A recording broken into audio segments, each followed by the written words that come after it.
जय हिंद दोस्तों, मैं विनोद कुमार स्वागत करता हूं आप सभी का अपने YouTube channel talent scout online classes पर।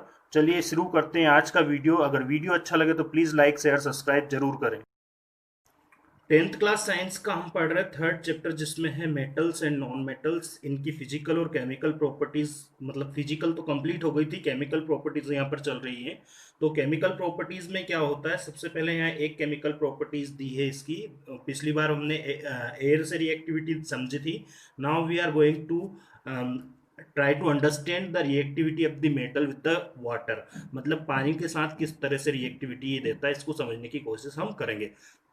So for this purpose, we collect some of the sample of the metal like sodium, potassium, magnesium, aluminum, iron, copper, silver, gold, etc. These are the sample of the some metals. ये कुछ metals के sample है. Now take two beakers. One of it is filled with the cold water and another is filled with the hot water.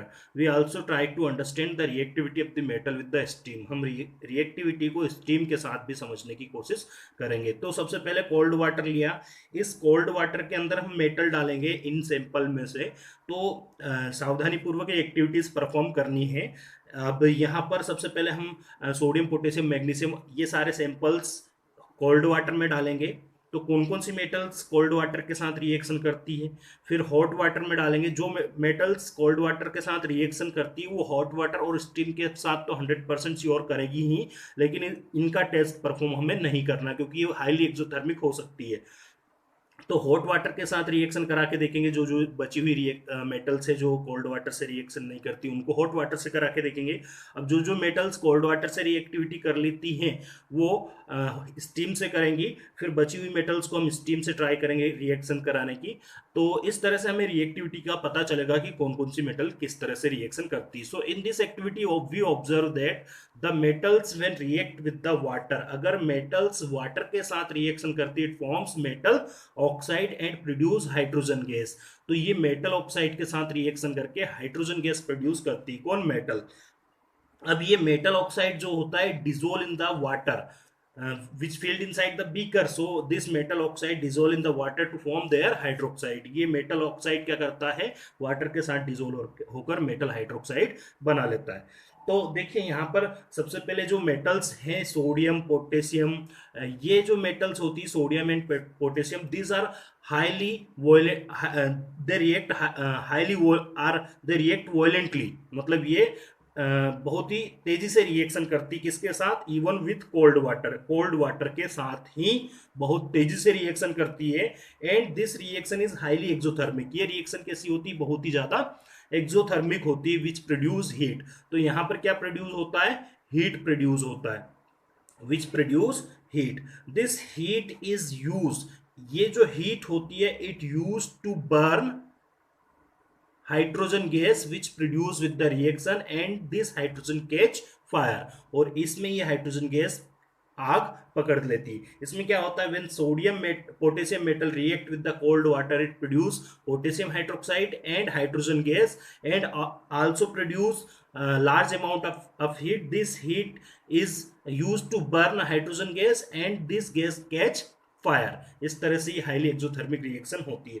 इसी के जैसे अगर sodium की reaction हम कोल्ड वाटर के साथ कराएं तो sodium hydroxide and produce hydrogen gas, this hydrogen gas get catch fire the by the heat produce in this reaction. जो रिएक्शन में हीट प्रोड्यूस करती है उस हीट की वजह से ये हाइड्रोजन गैस आग पकड़ लेगी और जलने लगेगी। ठीक है, तो ये हाईली एक्सोथर्मिक रिएक्शन होती कौन सी?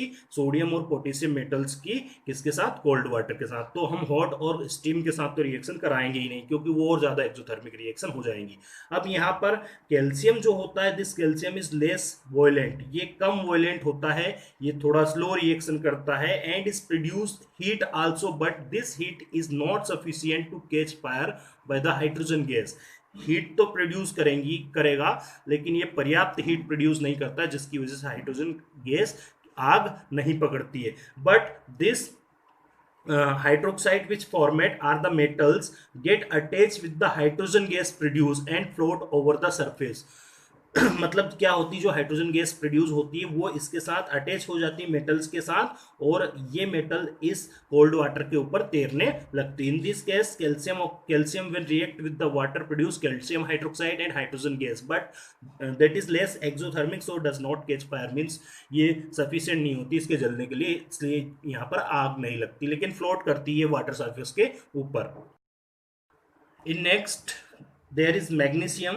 Magnesium does not react with the cold water, but it react with the hot water. मतलब मैग्नीशियम जो होती है कोल्ड वाटर के साथ रिएक्शन नहीं करती है, लेकिन हाँ पानी को गर्म करेंगे तो ये उसके साथ रिएक्शन स्टार्ट कर देगी and produce hydrogen gas. This hydrogen gas also attach with the surface of the magnesium so that this magnesium float over the water surface, इसलिए हॉट वाटर सरफेस के ऊपर ये मैग्नीशियम तैरने लगता है। In this case let's look here, magnesium when react with the water it produce magnesium hydroxide and hydrogen gas. This hydrogen gas get stuck with the metal and is float over the surface of the water. तो सबसे पहले हमने potassium और sodium पढ़ा, ये cold water के साथ reaction करके फायर प्रोड्यूस करेगा, मतलब आग लग जाएगी हाइड्रोजन में।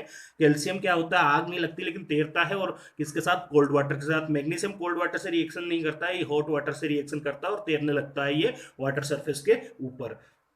Some of the metals like aluminum, iron, zinc, etc. These metals are less reactive than the magnesium and is not react with the cold as well as hot water. ये ना cold water से reaction करता ना hot water से, but it react with the steam to form metal oxide and hydrogen gas also. लेकिन steam से reaction करके ये metal oxide और hydrogen gas produce कर सकता है कौन, एल्यूमिनियम, आयरन, जिंक एक्सेट्रा। अब इस केस में क्या होता है, when aluminium react with the steam of the water it produce aluminum oxide and hydrogen gas. Iron when react with the steam of the water it produce iron oxide and hydrogen gas. This reaction take place with the steam, ये reaction steam के साथ होती है। Some of the metals like lead, copper, silver, gold, these metals are not react with the cold, hot or steam in any of the condition of with the water, means पानी के साथ किसी भी condition में ये reaction नहीं करती। कौन, लेड, कॉपर, सिल्वर, गोल्ड, ये कोल्ड, हॉट और स्टीम तीनों से ही रिएक्शन नहीं करती। तो हमने ये देखा कि सबसे ज्यादा रिएक्टिव कौन रहता है, पोटेशियम, फिर सोडियम, ठीक है, फिर कैल्शियम, फिर मैग्नीशियम, इसके बाद में एल्यूमिनियम, इसके बाद में जिंक का आयरन, जिंक है ना, इसके बाद में कॉपर, लेड आ जाएगा है ना, PB and CU and silver AG and AU gold. तो यहाँ पर ये दोनों कोल्ड वाटर के साथ रिएक्शन करके क्या करेंगी, हीट प्रोड्यूस करेंगी जिससे हाइड्रोजन गैस जलने लगेंगी। ये कोल्ड वाटर के साथ रिएक्शन करेंगी, फ्लोट करेंगे लेकिन जलेगी नहीं। ये मैग्नीशियम हॉट वाटर के साथ रिएक्शन करेगा लेकिन जलेगा नहीं, फ्लोट करेगा। एल्यूमिनियम, जिंक और आयरन ये तीनों कोल्ड वाटर से रिएक्शन नहीं करते, ना हॉट वाटर से, स्टीम से रिएक्शन करते हैं। और ये चीजें ना ही कोल्ड वाटर, ना हॉट वाटर, ना स्टीम, किसी से भी रिएक्शन नहीं करते। तो ये वाटर के साथ रिएक्टिविटी मेटल्स की हमने समझी है। अगर वीडियो अच्छा लगे तो प्लीज लाइक, शेयर, सब्सक्राइब जरूर करें।